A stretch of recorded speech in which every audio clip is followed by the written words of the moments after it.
13 তারিখ ঘিরে ভাঙ্গা উপজেলার বেশ কয়েকটি জায়গায় সড়ক অবরোধের ঘটনা ঘটেছিল। তো শান্তিপূর্ণভাবে সেই সড়ক অবরোধ প্রত্যাহার তারা করে নিয়েছে, যান চলাচল স্বাভাবিক আছে।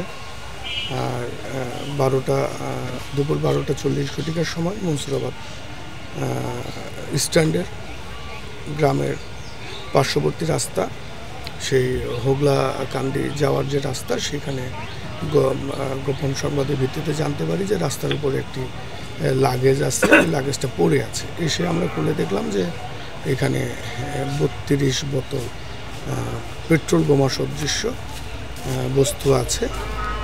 কে বা কারা ফেলে রেখে গেছে এটা আমরা অনুসন্ধান করতেছি। পরবর্তী এই বিষয়ে আইনগত ব্যবস্থা গ্রহণ করা। আপনাদের অবস্থান কেমন, মানে আপনারা কি অবস্থায় আছেন সকাল থেকে পর্যন্ত?